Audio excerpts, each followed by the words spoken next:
말도 안 되는 일이 벌어졌습니다. 일본에서 쌀 부족 현상이 전부 한국 때문이라는 얼토당토 않는 말이 나오는데요. 과연 어떤 내용인지 오늘의 사연 시작하겠습니다. 이야기 시작 전에 구독과 좋아요는 영상 제작에 큰 힘이 됩니다. 안녕하세요. 저는 도쿄 시나가와구 미나미 초등학교에서 영양사로 일하고 있는 타나카 유키코입니다. 12살 아들을 홀로 키우는 싱글맘이에요. 5년 전 서울대학교 식품영양학과에서 연수를 받으며 한국의 발전된 급식 시스템을 눈앞에서 볼 수 있었죠. 당시만 해도 그 시스템을 일본에 도입하고 싶다는 생각뿐이었습니다. 매일 아침 학교 급식실에서 아이들의 식단을 짜는 일은 제 인생의 전부였어요. 그런데 요즘 들어 이 일이 너무 힘들어졌습니다. 쌀값이 치솟으면서 급식 예산으로는 더 이상 매일 쌀밥을 제공하기 어려워졌기 때문이죠. 한국에서 연수받을 때 보았던 풍성한 급식 식단이 자꾸 떠올라요. 그때는 일본이 더 앞서 있다고 자부했는데 지금은 그 생각이 부끄럽기만 합니다. 며칠 전 점심시간이 끝나갈 무렵 6학년 미카미 군이 급식실 한켠에서 서성이다 조심스레 제 사무실을 찾아왔습니다. 항상 웃음이 가득했던 아이의 표정이 어둡더군요. 왜 요즘 급식에서 쌀밥이 자주 사라지냐고, 어쩌다 나오는 날엔 양도 줄었냐고 묻는데 마음이 무거워졌어요. 빵으로 대체된 날이 많아져서 오후 수업 시간에 배가 계속 고프다면서 친구들도 다들 같은 생각이라고 했죠. 운동회를 앞둔 아이들에게 이런 식단을 제공해야 하는 현실이 너무 괴로웠습니다. 올여름은 82년 만에 기록적인 폭염이 찾아왔어요. 연일 35도를 넘나드는 무더위가 이어졌고 나고야 지역은 무려 24일 연속으로 폭염을 기록했습니다. TV에서는 매일 농작물 피해 소식이 나왔죠. 드론으로 찍은 항공 촬영 영상에는 거북이 등처럼 갈라진 논바닥이 끝없이 펼쳐져 있었어요. 푸르게 자라야 할 뼈는 노랗게 말라 죽어가고 있었습니다. 작년에도 흉작이었는데 올해는 상황이 더 심각해졌죠. 급식실 창문 너머로 학교 앞 슈퍼마켓에 늘어선 긴 줄이 보입니다. 오늘 오전 11시부터 쌀 할인 판매를 한다는 소식에 학부모들이 새벽 5시부터 줄을 섰다고 하네요. 평소라면 등교하는 아이들의 모습이 보이던 자리에 장바구니를 든 어머니들의 긴 줄이 이어져 있었죠.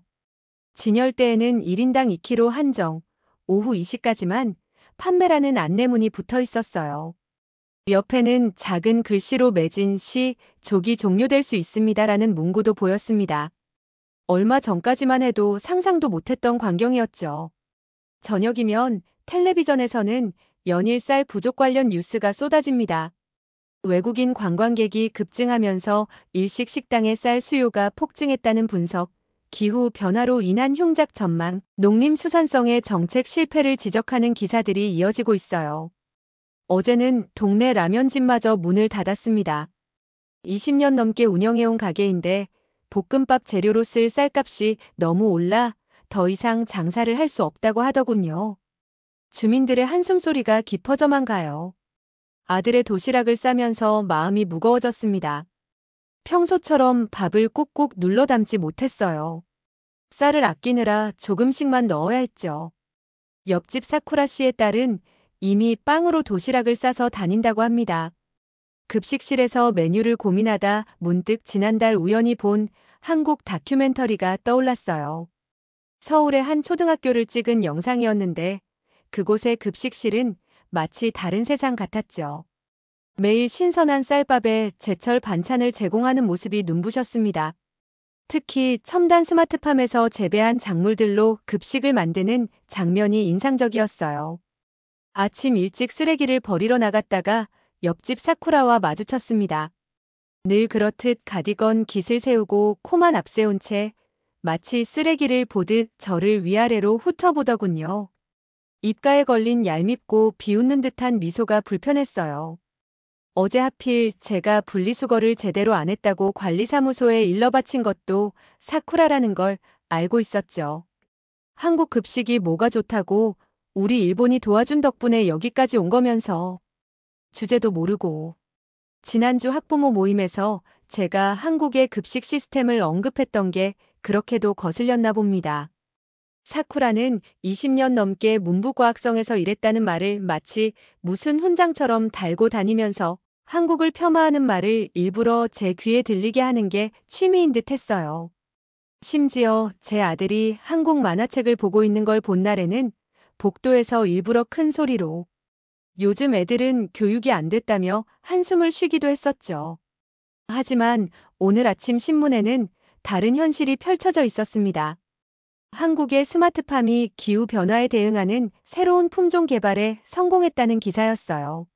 실내에서도 벼를 재배할 수 있는 기술을 개발했다는 내용이었죠. 점심시간 교무실에서 커피를 마시고 있는데 사쿠라가 찾아왔습니다. 이번에는 딸의 학교 급식 문제로 상담을 하고 싶다는 거였어요.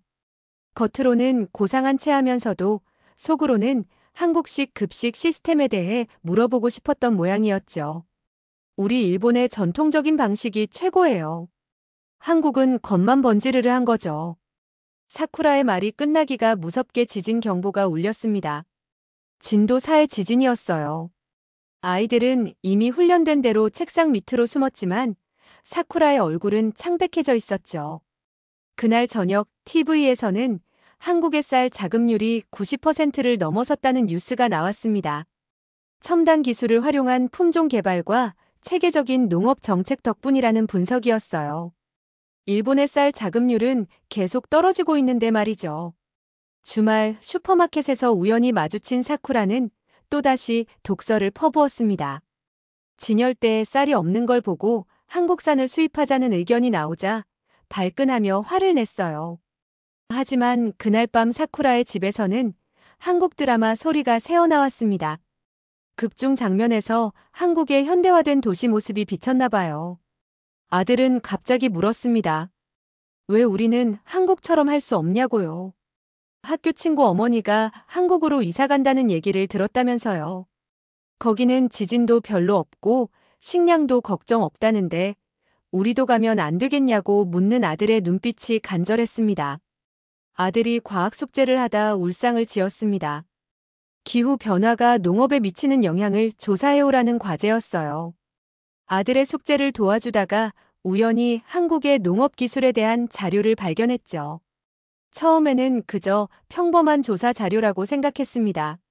하지만 페이지를 넘길수록 놀라움을 감출 수 없었어요. 일본이 쌀 수확량 감소로 고민하는 동안 한국은 이미 기후 변화에 대응하는 새로운 벼 품종을 개발해냈더군요. 농림수산성 홈페이지에 들어가 자료를 찾아보았습니다. 일본의 쌀 생산량은 계속 감소 추세였어요. 반면 한국은 스마트팜 기술을 활용해 수확량을 오히려 늘리고 있었죠. 특히 충격적이었던 건 일본이 자랑하던 첨단 농업 기술들이 이미 한국에서는 일상적으로 사용되고 있다는 사실이었습니다. 저녁 뉴스를 보다가 숨이 멎는 것 같았어요. 한국의 한 연구소가 실내에서도 벼를 재배할 수 있는 기술 개발에 성공했다는 소식이었습니다. 수직 농장에서 LED 조명만으로 벼를 키워내는 모습이 마치 공상과학 영화 같았죠. 다음 날 출근길, 평소 자주 가던 벤토 가게가 문을 닫았어요. 쌀값 상승으로 더 이상 장사를 할 수 없다는 안내문이 붙어 있었습니다. 그 옆에는 또 다른 식당들도 하나 둘 문을 닫고 있었죠. 점심시간 교무실에서 동료 선생님들과 이야기를 나눴습니다. 어떤 선생님은 이제 도시락에 빵을 싸오는 학생이 절반을 넘었다고 했어요. 다른 선생님은 학생들의 집중력이 예전만 못하다며 한숨을 쉬었죠. 쌀밥을 못 먹어서 그런 걸까요? 창밖으로는 또다시 폭염주의보를 알리는 재해 경보가 울렸습니다. 35도를 넘는 날씨가 이제는 일상이 되어버렸어요. 교실의 에어컨은 쉴 새 없이 돌아갔지만 전기세 폭탄이 걱정이라는 교장 선생님의 말씀이 귓가에 맴돌았죠. 밤늦게까지 자료를 찾아보았습니다. 한국의 농업혁신은 단순한 우연이 아니었어요. 1970년대 통일벼 개발부터 시작된 끈질긴 연구의 결과물이었죠. 특히 놀라웠던 건 일본의 기후와 비슷한 강원도 지역에서 스마트팜 단지를 성공적으로 운영하고 있다는 사실이었습니다. 아들의 과학 숙제는 결국 한국의 스마트팜 기술을 주제로 정했어요. 발표 준비를 도와주면서 제 마음속에도 여러 가지 생각이 교차했습니다. 창 밖으로 들리는 매미 소리가 그 어느 때보다 시끄럽게 느껴졌죠. 아침부터 흐린 하늘이 심상치 않았습니다. 등교 시간 갑자기 지진 경보가 울렸어요. 아이들은 이미 수십 번도 더 훈련받은 대로 책상 밑으로 숨었지만 이번에는 뭔가 달랐습니다. 진도 5의 강진이었죠. 급식실의 그릇들이 요란하게 흔들렸어요. 창문 너머로 보이는 전신주가 마치 대나무처럼 휘청거렸고 건물 외벽에서는 먼지가 떨어져 내렸습니다. 아이들의 비명소리가 복도에 울려 퍼졌죠. 그날 저녁 우리 아파트에는 균열 점검 안내문이 붙었어요. 진도 5의 지진에도 건물이 버텨냈다지만 이미 곳곳에서 금이 가기 시작했다는 거였죠. 아들은 그날 밤 제 이불로 들어와 잠들었습니다. 늘 씩씩하던 아이가 처음으로 무서웠다고 말하더군요. 다음 날 아침 등굣길에서 마주친 학부모들의 표정이 어두웠어요. 한 어머니는 이미 캐나다 이민을 결정했다고 했고 다른 분은 싱가포르 정근을 알아본다고 했습니다. 모두가 같은 생각을 하고 있었죠. 아이들의 안전이었어요. 오후에 열린 학교 운영위원회에서는 급식 예산 문제가 다뤄졌습니다. 쌀값 상승으로 인한 적자를 메우기 위해 급식비를 30% 인상하자는 안건이었어요. 하지만 이미 많은 가정이 경제적 어려움을 겪고 있는 상황이었죠. 집으로 돌아오는 길에 우연히 스마트폰에서 서울의 한 국제학교 채용 공고를 보았습니다. 영양사를 구한다는 내용이었어요. 연봉은 지금보다 높았고 기숙사도 제공한다고 했죠. 특히 눈에 띈 건 스마트 급식 시스템 운영 경험자 우대라는 문구였습니다. 한밤중에 또다시 여진이 일어났어요. 이번에는 진도 4. 창문이 달그락거리는 소리에 잠에서 깼습니다. 침대 옆 책상에는 아들의 과학 숙제가 놓여 있었죠. 한국의 스마트팜을 소개하는 그 과제물 옆에는 아이가 그린 그림 하나가 있었어요. 높은 빌딩들 사이로 햇살이 비치는 서울의 모습이었습니다. 다음 날 출근길 평소처럼 지하철을 탔어요.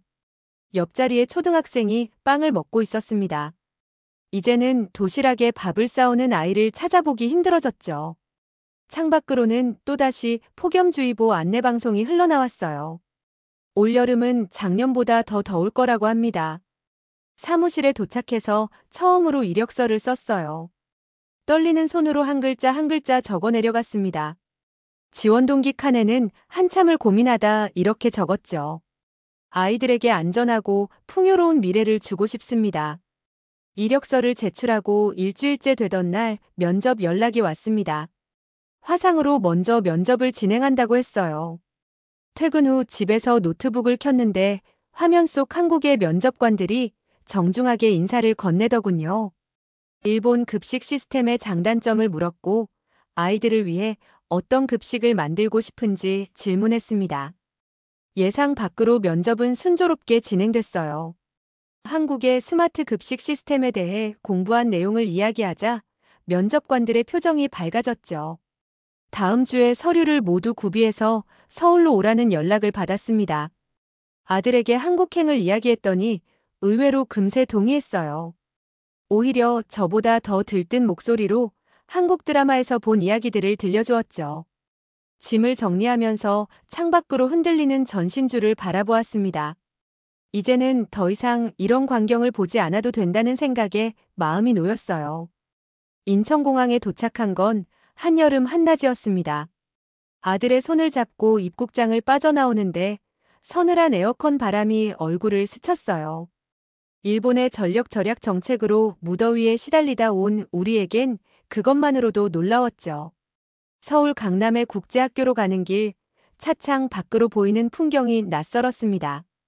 빼곡히 들어선 아파트들은 마치 미래도시처럼 느껴졌어요. 특히 건물 외벽에 설치된 태양광 패널과 옥상 정원이 인상적이었죠. 학교에 도착하자마자 놀란 건 급식실의 규모였어요. 일본 학교의 2배는 되어 보였습니다. 주방 한켠에는 수경재배 시설이 있었고 채소들이 LED 조명 아래서 자라고 있었죠. 식재료 보관실에는 쌀이 산처럼 쌓여 있었고 모두 스마트 온도 관리 시스템으로 제어되고 있었어요. 첫 출근 날 주방 직원들과 인사를 나눴습니다. 모두 앞치마에 스마트워치를 차고 있더군요. 식자재 관리부터 조리 과정까지 모든 것이 디지털화되어 있었어요. 일본에서는 아직도 수기로 작성하던 위생일지도 여기서는 태블릿으로 간단히 처리됐죠. 점심시간이 되자 학생들이 줄을 섰습니다. 배식대 앞에 설치된 디스플레이에는 각 메뉴의 영양 정보가 실시간으로 표시됐어요. 한 학생이 알레르기주의 알림을 받고 다른 메뉴로 바꾸는 모습이 인상적이었죠. 식단은 모두 제철 식재료로 구성됐습니다. 특히 쌀은 강원도 스마트팜에서 직송되는 것이라고 해요. 일본에서라면 상상도 못할 가격에 고품질 쌀을 공급받고 있었죠. 학생들의 식판에는 늘 윤기 나는 쌀밥이 가득했습니다. 저녁이 되어 배정받은 기숙사로 돌아왔어요. 방 안에는 이미 생필품이 깔끔하게 정돈되어 있었고 창밖으로는 한강이 보였습니다. 아들은 창가에 서서 한참을 풍경을 바라보더니 이렇게 말했어요. 엄마, 우리 여기서 계속 살자. 첫 주말 근처 마트에 장을 보러 갔습니다. 진열대마다 쌀이 풍성하게 쌓여 있었어요. EKG 구매 제한 같은 건 없었죠. 계산대 앞에서 우연히 마주친 이웃 주부는 김치를 담그려고 쌀을 20kg씩 사간다며 웃더군요. 밤이 되어 아들의 숙제를 도와주다 문득 도쿄의 옛집이 떠올랐습니다. 지진 위험과 쌀 부족으로 불안에 떨던 나날들. 창밖으로 들리는 한강의 물결 소리를 들으며 이제야 안전한 곳에 왔다는 실감이 났어요. 평화로운 일상이 이어지던 어느 날 예상치 못한 메일이 도착했습니다. 문부과학성에서 한국의 급식 시스템을 견학하러 온다는 내용이었어요. 담당자 이름을 보는 순간 눈이 휘둥그레졌죠. 바로 저를 괴롭히던 사쿠라였습니다. 분명 자원에서 온 게 아니라 어쩔 수 없이 발령받았을 거라고 생각했어요. 이틀 뒤 학교 현관에서 사쿠라를 마주했습니다. 늘 고상한 척하던 그녀의 모습은 온데간데 없고 지친 표정으로 겨우 목례만 했어요. 나중에 알고 보니 도쿄의 많은 학교가 급식 중단 위기에 처해 있었고 그녀의 담당 학교도 그중 하나였더군요. 사쿠라는 처음엔 여전히 잘난 척했습니다. 너무 복잡하네요 라며 주방의 스마트 기기들을 한심하다는 듯 쳐다봤고 수경재배 시설을 보고는 전통적인 방식이 더 좋아요라며 코웃음을 쳤죠. 그런데 점심시간 그녀의 오만한 표정이 순식간에 무너져 내렸어요. 수백 명의 학생들 식판에 고르게 담긴 윤기나는 쌀밥을 보더니 입이 떡 벌어졌습니다. 특히 알레르기 정보가 자동으로 체크되는 걸 보고는 자기도 모르게 스고이라고 중얼거리더군요. 그러다 제 시선과 마주치자 얼굴을 붉히며 황급히 고개를 돌렸죠. 오후에는 강원도 스마트팜 단지로 향했습니다. 완벽히 통제된 실내 농장에서 사계절 내내 벼가 자라는 모습을 보여주었어요. 사쿠라가 점심 식사 후 한숨을 깊게 내쉬더니 날카로운 목소리로 말을 꺼냈습니다. 사실 우리 쌀이 부족한 건 한국 때문이에요. 저는 영문을 몰라 그녀를 쳐다봤죠. 한국이 동남아 쌀을 몽땅 사들이는 바람에 우리한테 돌아올 물량이 없어진 거예요. 게다가 우리 관광객들을 유치해서 일본 돈으로 농사 짓고. 사쿠라의 목소리에는 그동안 숨겨왔던 저기가 묻어났습니다. 하지만 제가 자료를 펼쳐 보여주자 그녀의 얼굴이 붉어졌어요. 한국은 쌀 자급률이 90%가 넘었고 오히려 수출까지 하고 있었죠. 반면 일본은 정책 실패로 자국 쌀 생산량이 급감한 상태였고요. 그건 더 이상 변명의 말을 잇지 못한 사쿠라는 고개를 푹 숙였습니다. 그제서야 그녀가 왜 이렇게 한국의 농업 시스템을 배우러 왔는지 이해할 수 있었어요. 일본의 폭염에도 문제없는 새로운 품종이 줄지어 자라고 있었죠. LED 조명 아래 건강하게 자라는 작물들을 보면서 사쿠라의 얼굴이 점점 굳어갔어요. 그러더니 갑자기 죄송합니다라며 고개를 숙이는 게 아니겠어요? 지금까지 한국을 무시했던 자신이 부끄럽다고 했습니다. 전에는 늘 코 높은 자세로 저를 내려다보던 사쿠라가 이제는 제 의견을 귀담아 듣고 메모하는 모습을 보니 왠지 모를 뿌듯함이 밀려왔어요. 귀국 전날 그녀는 한국의 급식 시스템을 도쿄에 도입하고 싶다며 진심 어린 조언을 구했습니다. 저녁이 되어 학교로 돌아오는 길 사쿠라가 처음으로 솔직한 말을 꺼냈습니다. 일본의 급식 시스템이 위기에 처했다고요. 쌀 부족으로 많은 학교가 급식을 줄이고 있고 영양사들은 매일 두통에 시달린다고 했죠. 다음 날 사쿠라는 아침 일찍 주방을 다시 찾았어요. 이번에는 진지한 표정으로 모든 것을 기록했습니다. 식자재 관리 시스템, 조리 과정에 자동화, 영양 분석 프로그램까지. 전날과는 완전히 다른 모습이었죠. 귀국을 앞두고 사쿠라가 고백했어요. 처음엔 한국의 시스템을 무시하려 했어요. 하지만 이제는 인정할 수밖에 없네요. 우리가 배워야 할 게 많아요. 그러면서 마지막으로 덧붙였습니다. 다음엔 내 딸을 데리고 오고 싶어요. 여기서 공부하면 좋을 것 같아요. 사쿠라가 떠난 후 주방에서 점심 준비를 하며 생각에 잠겼습니다. 도쿄에서 저를 괴롭히던 그 사쿠라가 이제는 한국의 시스템을 배우러 온다는 게 믿기지 않았어요. 하지만 세상은 이렇게 변하고 있었죠. 서울에서의 생활이 2달째로 접어들었습니다. 오늘도 학교 급식실에서 식자재 검수를 하고 있는데 일본에서 급식 담당자 연수단이 방문한다는 연락이 왔어요. 20명 규모의 대표단이라고 했죠. 점심시간이 시작되기 전 주방의 마지막 준비를 확인하고 있을 때였습니다. 연수단 중 한 명이 조용히 다가와 일본어로 말을 걸었어요. 도쿄의 한 초등학교 영양사라고 했죠. 지난달부터 급식에서 쌀밥을 완전히 제외했다는 이야기를 들려주었습니다. 우리 학교의 스마트 급식 시스템을 보여주면서 설명했어요. 식재료 입고부터 조리 배식까지 모든 과정이 디지털화되어 있다는 점에 다들 놀라워했죠. 특히 식재료 원산지와 영양 정보가 실시간으로 모니터링되는 시스템에는 계속해서 질문이 이어졌습니다.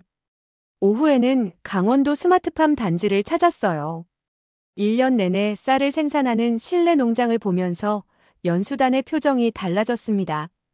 기후 변화에도 안정적인 수확이 가능하다는 설명에 모두가 메모를 하느라 바빴죠. 저녁 무렵 한 영양사가 눈물을 보였어요. 도쿄의 어린이들이 더 이상 따뜻한 쌀밥을 먹을 수 없다는 게 너무 마음 아프다고 했습니다. 다른 영양사들도 모두 고개를 끄덕였죠. 그들의 모습에서 예전의 제 모습이 보였어요. 다음 날 아침 일본의 한 신문사에서 연락이 왔습니다. 우리 학교의 급식 시스템과 제 이야기를 취재하고 싶다고 했어요. 처음에는 망설였지만 우리 아이들의 이야기를 전하고 싶어 수락했죠. 취재 중에 기자가 물었습니다. 일본에서의 안정된 생활을 포기하고 한국으로 온 이유가 뭐냐고요. 창밖으로 운동장에서 뛰어노는 아이들을 바라보며 대답했습니다. 불안한 미래보다는 새로운 도전을 선택했다고요. 오후 수업이 끝난 뒤 아들이 급식실로 찾아왔어요. 한국어 학원을 다니기 시작한 지 2달 만에 벌써 친구들과 이야기를 나누는 모습이 자연스러워졌더군요. 매일 급식을 남김없이 먹는다는 담임 선생님의 말씀에 가슴이 뭉클했습니다. 밤늦게 일본 뉴스를 보다가 깜짝 놀랐어요. 오사카의 항구가 한국의 스마트팜 기술 도입을 검토한다는 내용이었습니다. 지진과 이상기후로 무너진 농업 시스템을 재건하기 위해서라고 했죠. 작은 변화의 바람이 불기 시작한 걸까요? 서울에서의 첫 겨울이 시작됐습니다.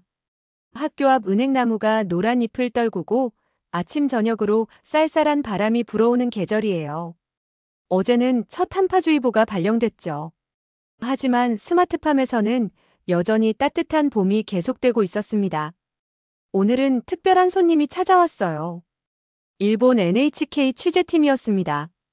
최근 도쿄의 급식 중단 사태가 심각해지면서 한국의 해결책을 배우고 싶다는 거였죠. 제가 근무하는 학교가 한국 스마트 급식의 모범 사례로 선정됐다고 해요. 취재 도중 일본에서 온 영상 통화가 있었습니다. 사쿠라였어요. 도쿄도 교육청에서 한국의 스마트팜 기술 도입을 적극 검토하기로 했다는 소식을 전하더군요. 그녀의 목소리에서 처음으로 진심 어린 존경이 느껴졌습니다.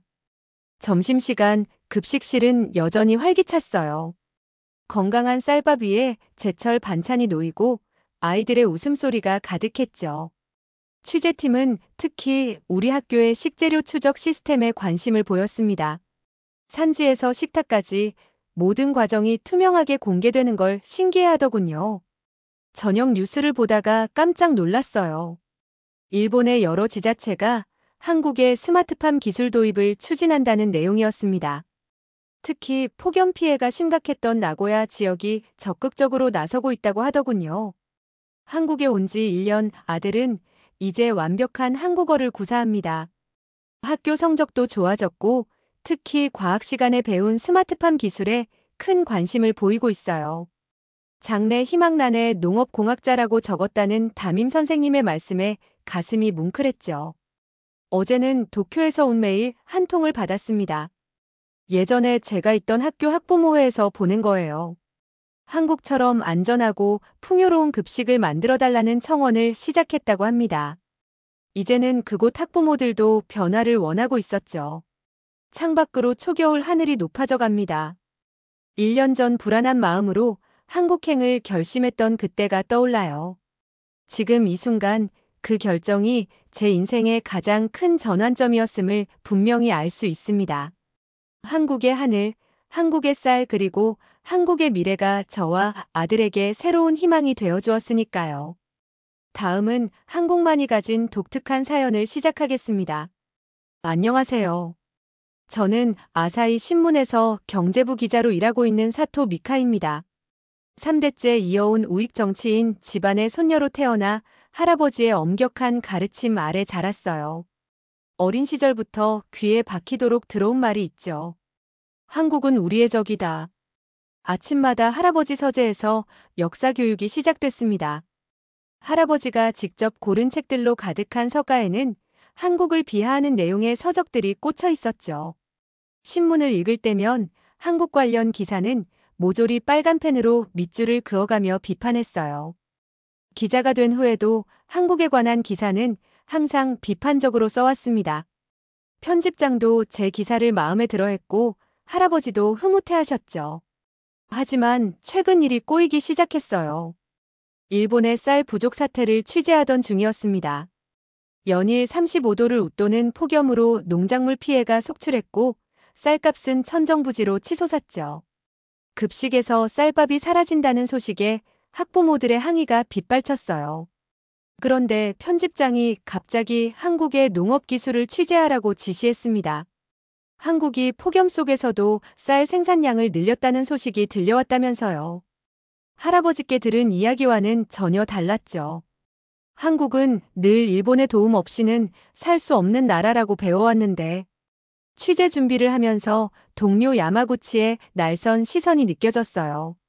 그녀 역시 저처럼 극우 집안 출신이었죠. 제가 한국을 취재한다는 소식에 노골적인 불편함을 드러냈습니다. 서울행 비행기 표를 예약하는 순간 할아버지의 목소리가 머릿속을 스쳤어요. 한국은 절대 믿으면 안 된다 하지만 이번엔 제 눈으로 직접 확인해야 했습니다. 일본의 쌀 부족 사태를 해결할 실마리를 찾아야 했으니까요. 비행기를 타기 전날 할아버지의 서재에 들렀더니 책상 위에 한 권의 책이 놓여 있었어요. 한국의 허상이라는 제목이었죠. 할아버지의 메시지는 분명했습니다. 하지만 이상하게도 처음으로 할아버지의 가르침에 의문이 들기 시작했어요. 집으로 돌아와 짐을 싸면서도 머릿속이 복잡했습니다. 취재 자료를 찾아보니 한국의 농업 기술이 세계적으로 주목받고 있다는 기사들이 눈에 띄었어요. 할아버지께서 늘 일본의 기술력을 훔쳐간 나라라고 말씀하셨는데 왜 지금 우리는 쌀이 부족하고 한국은 넘쳐나는 걸까요? 이런 의문을 품은 적이 한 번도 없었는데 처음으로 제 안에서 작은 목소리가 들렸죠. 밤새 인터넷을 뒤지며 한국의 농업 현황을 조사했습니다. 스마트팜이라는 단어를 처음 접했어요. 인공지능으로 작물을 재배한다니 할아버지가 말씀하시던 후진국의 모습과는 너무 달랐죠. 아침이 밝아올 때까지 자료를 찾아보았지만 할아버지의 말씀과 현실 사이의 간극은 점점 더 커져만 갔습니다. 서울 김포공항에 도착한 순간부터 예상과 다른 광경이 펼쳐졌습니다. 할아버지께 들었던 가난하고 낙후된 나라의 모습은 어디에도 없었어요. 공항 로비의 디지털 전광판에는 실시간 농산물 거래 현황이 흐르고 있었죠. 택시를 타고 시내로 향하는 길, 운전기사의 내비게이션 화면에 각 지역의 스마트팜 생산량이 표시되고 있었습니다.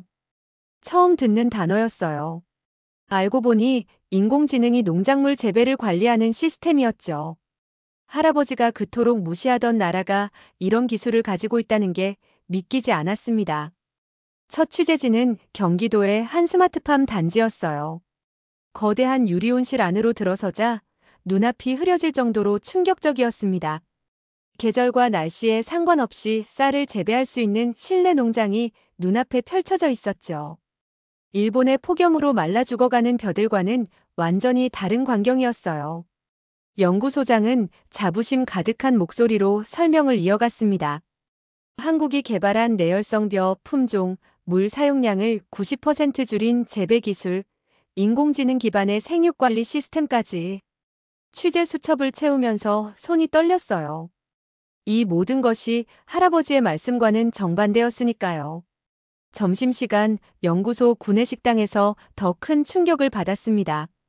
폭염 속에서도 윤기 나는 쌀밥이 무제한으로 제공되고 있었어요. 일본의 학교에서는 이미 급식용 쌀이 바닥나 빵으로 대체되고 있는데 말이죠.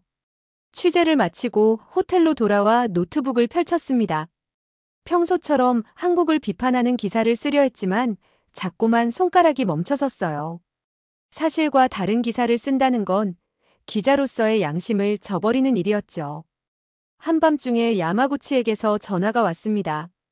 할아버지께서 한국 취재 기사의 방향에 대해 우려하고 계시다는 내용이었어요. 그러면서 넌지시 적절한 기사를 써야 한다고 압박했죠.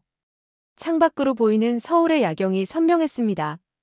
누군가 후진국이라고 불렀던 이 도시는 오히려 일본보다 더 미래로 나아가고 있었어요.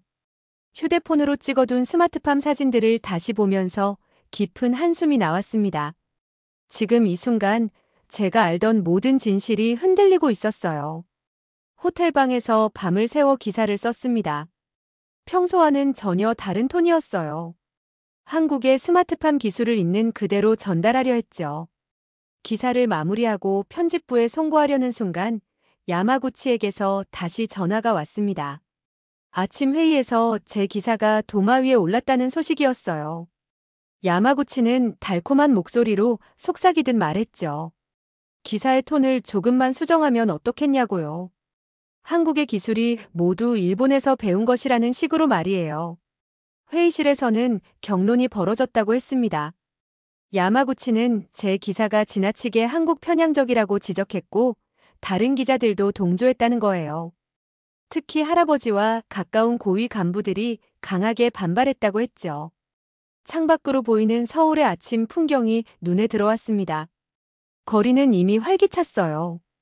편의점 진열대에는 다양한 도시락이 가득했고 쌀 관련 제품도 풍성했죠. 일본의 편의점에서는 이미 보기 힘든 광경이었습니다. 휴대폰이 또다시 울렸어요. 이번에는 할아버지셨습니다. 야마구치에게 기사 내용을 전해 들으셨다면서 가문의 체면을 생각하라는 말씀을 하셨죠. 한국을 칭찬하는 기사를 쓴다면 집안의 수치가 될 거라고 하셨어요. 점심을 먹으러 나온 식당에서 우연히 한국의 농업연구원을 만났습니다. 그는 제가 일본 기자라는 걸 알고는 흥미로운 이야기를 들려주었어요. 한국이 개발한 내열성 벼 품종을 일본에 무상으로 제공하겠다는 제안을 했다는 거였죠. 하지만 일본 측에서 이를 거절했다고 했습니다. 호텔로 돌아와 노트북을 다시 펼쳤어요. 야마구치가 보내온 수정안에는 한국의 기술력을 폄하하는 내용으로 가득했습니다. 스마트팜도 일본 기술을 모방한 것이라고 써놨더군요. 하지만 이건 명백한 거짓이었어요. 밤이 깊어갈수록 고민은 깊어졌습니다. 한쪽에는 할아버지의 신념과 가문의 체면, 또 다른 한쪽에는 제가 직접 본 진실이 있었어요. 창밖에서 들려오는 도시의 소음을 들으며 생각했죠. 과연 기자로서 한 사람으로서 무엇이 옳은 걸까요? 다음 날 경기도에 위치한 또 다른 스마트팜 단지로 향했습니다. 이곳은 첨단 자동화 시스템과 드론 관제 기술이 결합된 농업 단지였어요. 드론이 하늘을 날며 작물 상태를 실시간으로 점검하고 인공지능이 관계 시스템을 제어하는 모습은 그야말로 미래 농업의 현장이었습니다. 이 드론도 한국에서 개발하신 건가요? 제 질문에 연구원 박 선생님이 고개를 끄덕이며 대답했습니다. 네, 그렇습니다. 드론뿐만 아니라 농업 환경에 맞춘 소프트웨어도 저희가 직접 개발했어요. 일본에서도 도입을 검토 중이라고 들었습니다. 그의 대답을 듣는 순간 가슴이 묘하게 먹먹해졌습니다. 그동안 한국 기술을 폄하하던 기사들을 써왔던 제 모습이 머릿속을 스쳤어요. 기술에 대한 자부심보다도 협력의 가치를 먼저 이야기하는 그의 태도에서 진심이 느껴졌습니다. 견학이 끝난 후 박 선생님은 연구소 내 카페로 저를 안내했습니다. 사토 기자님, 더 궁금하신 점이 있으면 뭐든 물어보세요. 카페 한쪽 벽에는 한국 농업의 발전 과정을 기록한 사진들이 걸려 있었어요. 1960년대 초라했던 농촌 풍경이 지금의 스마트팜 강국으로 변해가는 모습이 고스란히 담겨 있었습니다. 저희도 처음엔 선진국의 기술을 배우며 출발했지만 이제는 한국만의 시스템을 개발했습니다. 기후 변화와 자원 부족 같은 글로벌 문제에 대응하기 위해 노력하고 있죠. 그의 설명을 들으며 저는 취재 수첩에 중요한 내용들을 빠짐없이 적어 내려갔습니다. 특히 내열성 벼 품종은 일본에서도 필요할 겁니다. 요청만 하시면 언제든 공유할 수 있어요. 우리는 경쟁보다는 공존을 택하고 싶거든요. 그의 말에 머릿속이 복잡해졌습니다. 일본의 학교 급식에서는 쌀 대신 빵이 제공되고 일본 농가들은 폭염으로 농작물 피해를 보고 있는 상황이 떠올랐어요. 그런데 한국은 도움을 주겠다고 손을 내밀었는데 우리는 왜 그 손을 뿌리쳤을까요? 혹시 일본 측에서 이 협력 제안을 거절했다는 이야기를 들으신 적 있으신가요? 제가 조심스럽게 묻자 박 선생님은 잠시 머뭇거리다 고개를 끄덕였습니다. 네, 몇 년 전이었죠. 저희는 협력을 원했지만 여러 이유로 거부당했다고 들었습니다. 순간 머릿속이 새하얘졌습니다. 한국이 먼저 손을 내밀었지만 일본은 자존심과 체면 때문에 이를 받아들이지 않았던 것일까요? 이 사실을 기사에 담아야 할지 고민이 깊어졌습니다. 취재를 마치고 호텔로 돌아가는 길, 휴대폰을 꺼내 박 선생님과 나눈 대화를 다시 들었습니다. 공존을 원한다는 말이 계속 귓가에 맴돌았어요. 집안에서 배운 가치관과 눈앞의 현실 사이에서 점점 더 큰 괴리감을 느꼈습니다. 호텔에 도착하자마자 노트북을 열었습니다. 기사 제목은 진정한 협력의 길 한국 농업에서 배운 것으로 정했어요. 평소에 쓰던 기사들과는 완전히 다른 방향이었습니다. 한국의 스마트팜 기술과 연구원들이 보여준 협력의 정신을 그대로 전달하려 했습니다. 단어 하나하나가 무겁게 느껴졌습니다. 이 기사가 발행되면 어떤 반응이 나올지 예상할 수 있었어요. 하지만 진실을 외면할 수는 없었습니다. 기자로서 최소한의 양심은 지켜야 한다고 생각했습니다. 마지막 문장을 마무리하고 저장 버튼을 누르려는 순간 휴대폰이 울렸습니다. 발신자는 야마구치였습니다. 그의 목소리는 낮고 차분했지만 그 안에 감춰진 경고가 분명히 느껴졌습니다. 미카, 혹시 기사 초안을 편집부에 보낸 건 아니겠지? 아직은 아니야. 왜? 잘 생각해. 그 기사는 우리 신문사의 방향성과 맞지 않아. 고위층에서도 반발이 심할 거야. 할아버지도 실망하실 테고. 그러니 수정하자. 너도 나도 곤란해질 필요 없잖아. 순간 침묵이 흘렀습니다. 손끝이 굳어졌어요. 할아버지의 실망한 얼굴이 떠올랐고 야마구치의 말이 머릿속을 어지럽혔습니다. 전송 버튼을 누르면 모든 것이 바뀔 겁니다. 제 경력도 가족과의 관계도요. 잠시 눈을 감고 깊은 숨을 내쉬었습니다. 노트북 화면을 다시 바라보며 기사 초안을 처음부터 끝까지 읽어내려갔습니다. 수정할 부분은 없었습니다. 이 내용이 제가 직접 보고 들은 진실이었어요. 손끝이 다시 움직였습니다. 전송 버튼을 눌렀습니다. 문서 전송 확인 메시지가 뜨는 순간 어깨에서 무거운 짐이 내려가는 듯한 해방감을 느꼈습니다. 기사를 송고한 뒤 잠시도 마음이 편하지 않았습니다. 예상보다 시간이 흘렀지만 편집부에서는 아무런 연락이 없었어요. 평소라면 몇 시간 내에 답이 오는 게 당연했는데 이상할 만큼 조용했습니다. 이윽고 편집부에서 전화를 받았습니다. 기사가 문제가 될 수 있으니 직접 사무실로 오라는 내용이었죠. 편집부에 도착했을 때 분위기가 예사롭지 않았습니다. 이미 몇몇 간부들이 회의실에 모여 있었습니다. 그들 사이에 놓인 건 다름 아닌 제가 작성한 기사였습니다. 야마구치도 자리에 앉아 있었어요. 그는 아무 말도 하지 않았지만 그 시선만으로도 이번 상황이 심각하다는 것을 알 수 있었습니다. 회의는 예상대로 날선 비판으로 시작되었습니다. 간부들은 제 기사가 지나치게 한국에 우호적이며 신문사의 입장과 맞지 않는다고 말했습니다. 객관성을 잃었다는 지적과 함께 기사 전반에 대한 수정 요구가 이어졌습니다. 그들 중 한 명은 과거 제가 작성했던 한국 관련 기사들을 꺼내 들었습니다. 이전의 기사와 이번 기사의 내용이 너무 다르다며 왜 이런 변화를 보였는지 묻더군요. 그 시선 속에는 의심과 불신이 가득했습니다. 예상했던 반응이었지만 막상 그 자리에 서 보니 무거운 압박감이 몰려왔습니다. 설명을 시도해 보았지만 간부들은 제 말을 듣는 척도 하지 않았습니다. 그들의 입장은 이미 정해져 있었습니다. 마지막으로 한 간부가 말했죠. 수정할 시간을 주겠다고요. 편집부를 나서며 복잡한 생각이 머릿속을 가득 채웠습니다. 그들의 요구는 단순한 권고가 아니라 명백한 압박이었습니다. 기사 내용을 바꾸지 않으면 심각한 불이익을 감수해야 할 상황이었어요. 호텔로 돌아와 노트북을 다시 열었습니다. 문장 하나하나를 되짚어 보았지만 수정할 이유를 찾을 수 없었습니다.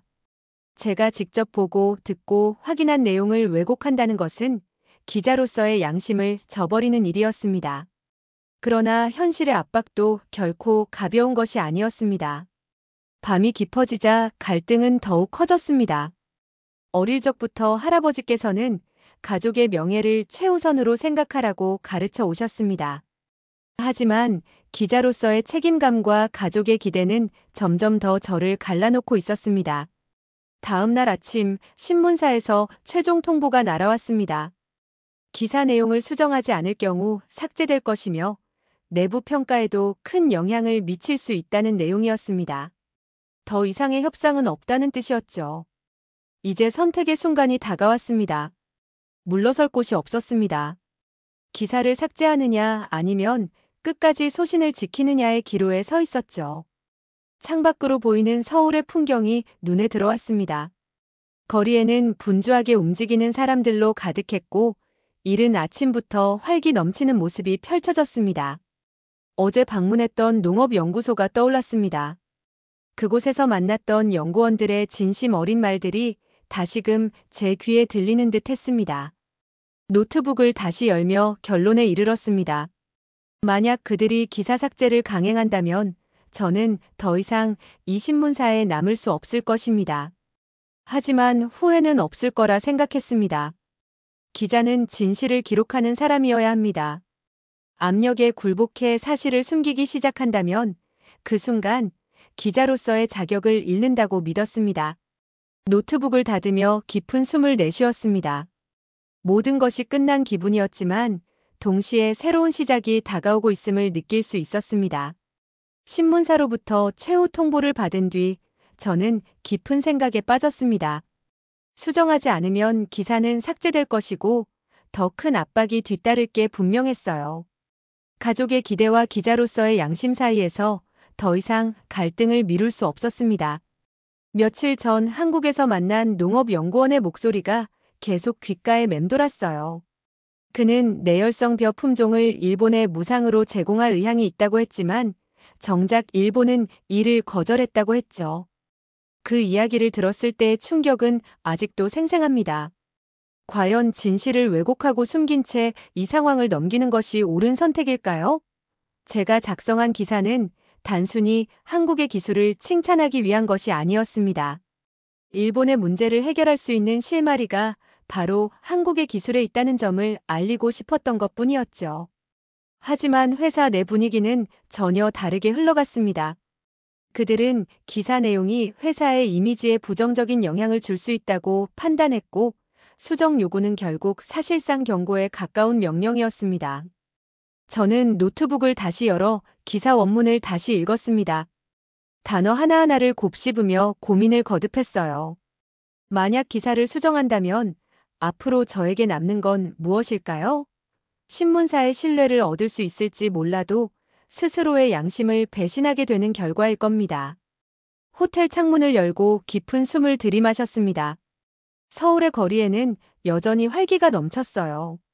마치 이 도시는 어떤 위기에도 굴하지 않고 나아가는 힘을 가진 것처럼 보였습니다. 결국 결심했습니다. 기사를 수정하지 않겠다고요. 비록 이 선택이 제가 속한 세계를 무너뜨릴지도 모르지만 더는 진실을 외면할 수 없었습니다. 다음 날 편집부에 최종 결정을 통보했습니다. 기사 수정 요청을 거부하겠다는 뜻을 분명히 밝혔어요. 예상했던 대로 곧바로 강한 반발이 이어졌습니다. 몇몇 간부들은 저를 회의실로 불러 강한 어조로 비난을 쏟아냈지만 저는 끝까지 제 입장을 고수했습니다. 회의가 끝난 뒤 사무실을 나오는 길에 묘한 해방감을 느꼈습니다.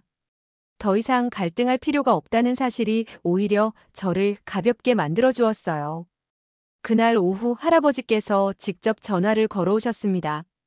기사 내용을 들으셨는지 한동안 침묵이 이어지더군요. 드디어 입을 여신 할아버지의 목소리에는 실망과 분노가 섞여 있었습니다. 미카, 내가 한 선택이 얼마나 큰 실수인지 알게 될 거다. 저는 아무 대답도 하지 않았습니다. 그 말 속에 담긴 무게는 충분히 이해하고 있었지만 이번만큼은 물러설 수 없었어요. 통화를 마친 뒤 저는 오랜 시간 창밖을 바라보았습니다. 지금 이 선택이 앞으로 어떤 결과를 가져올지는 알 수 없었지만 적어도 스스로의 신념을 지켰다는 점에서는 후회하지 않기로 했습니다. 호텔로 돌아와 잠시 쉬며 미래에 대해 고민했습니다. 이 신문사에 더 머무를 수 있을지 아니면 새로운 길을 찾아야 할지. 결국 이 선택은 새로운 시작을 예고하고 있었어요. 불안감이 없지는 않았지만 동시에 희미한 희망도 느낄 수 있었습니다. 다시 처음부터 시작한다 해도 괜찮겠다는 마음이 들었어요. 호텔방에서 마지막 짐을 정리하며 창밖을 내다봤습니다. 낮은 빌딩 위로 석양이 지고 있었고 거리에는 퇴근하는 사람들로 활기가 넘쳤습니다. 서울에서 보낸 며칠이 주마등처럼 스쳐 지나갔습니다. 처음 이곳에 도착했을 때 느꼈던 낯섦과 혼란, 그리고 취재 과정에서 마주한 진실까지 하나하나가 선명했습니다. 짐을 챙겨 공항으로 향하는 길, 택시 창문 너머로 스치는 풍경이 마음 한구석을 건드렸습니다. 이 도시는 내가 알던 한국이 아니었어요. 할아버지께 배웠던 후진국의 이미지는 어느새 사라지고 새로운 시각으로 보이는 생동감 넘치는 모습만이 남았습니다. 회사를 나오는 순간 모든 것이 낯설게 느껴졌습니다. 오랫동안 익숙했던 공간을 등지고 나니 묘한 해방감과 불안감이 동시에 밀려왔어요. 편집부로부터 받았던 압박과 회의실에서의 냉혹한 시선이 머릿속을 스쳐갔지만 더 이상 되돌아갈 생각은 없었습니다. 호텔로 돌아와 짐을 챙기며 다시금 지난 며칠 동안의 취재 일정을 떠올렸습니다. 한국의 스마트팜 기술을 처음 접했을 때 느꼈던 충격, 그리고 그곳에서 만난 연구원들의 진심 어린 이야기들이 계속 마음을 울렸습니다. 한국 취재를 끝내고 일본으로 돌아가는 비행기에서 창밖을 바라보며 여러 생각에 잠겼습니다. 서울에서 본 풍경은 단순히 첨단 기술만을 자랑하는 도시가 아니었어요. 이 도시는 위기 속에서도 끊임없이 변화하고 성장하려는 강한 의지를 보여주었습니다. 도쿄에 도착하자 공항의 공기가 달리 느껴졌습니다. 언제나 익숙하던 도쿄의 거리가 조금은 낯설게 느껴졌어요. 이제는 예전처럼 무조건적인 자부심만으로 일본을 바라볼 수 없었습니다. 집으로 돌아온 저를 맞이한 것은 무거운 침묵이었습니다. 할아버지와 마주할 생각을 하니 복잡한 감정이 밀려왔습니다. 거실의 벽에는 여전히 할아버지의 정치 경력을 자랑하는 사진들이 걸려 있었고, 그 아래에는 한국을 폄하하는 서적들이 가지런히 꽂혀 있었습니다. 할아버지는 그날 저녁 식사 자리에서 아무 말도 하지 않으셨습니다. 어색한 침묵만이 흘렀죠. 하지만 그 침묵 속에서도 그의 실망감이 고스란히 느껴졌습니다. 며칠 후 회사로부터 공식 통보가 왔습니다. 제가 쓴 기사는 삭제 처리되었고 더 이상 한국 관련 기사를 담당하지 말라는 지시가 내려졌습니다.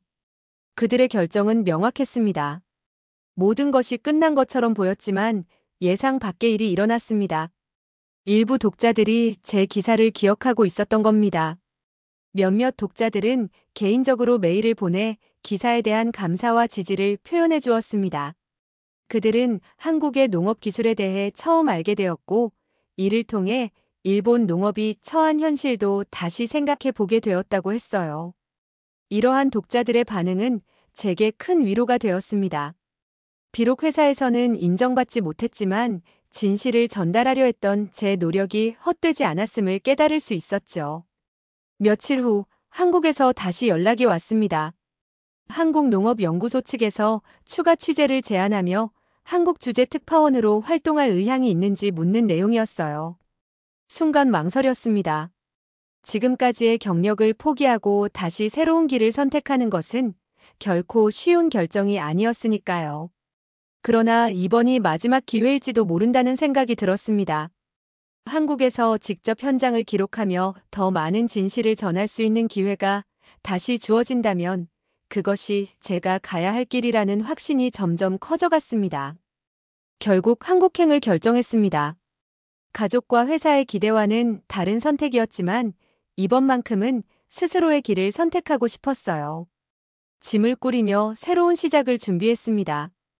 불안한 마음도 있었지만 동시에 묘한 설렘이 느껴졌습니다. 서울행을 결정한 뒤 준비할 일이 많았습니다. 회사를 정리하는 과정은 예상보다 복잡했어요. 간부들은 여전히 제 선택에 반감을 드러냈지만 그들의 반응은 이제 그리 중요하지 않았습니다. 저는 더 이상 과거에 얽매이지 않고 앞으로 나아가기로 마음먹었죠.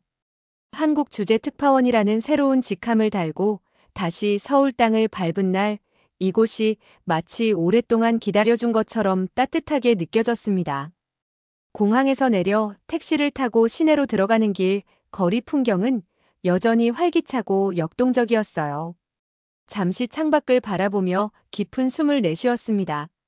새로운 시작이라는 생각에 묘한 설렘과 긴장이 뒤섞였죠. 취재 일정은 생각보다 빠르게 잡혔습니다. 첫 번째 취재지는 경기도의 또 다른 농업연구소였습니다. 지난번 방문했던 곳과는 또 다른 첨단 기술이 적용된 연구시설이었어요. 이곳에서는 농업의 생산성뿐만 아니라 환경까지 고려한 기술들이 연구되고 있었습니다.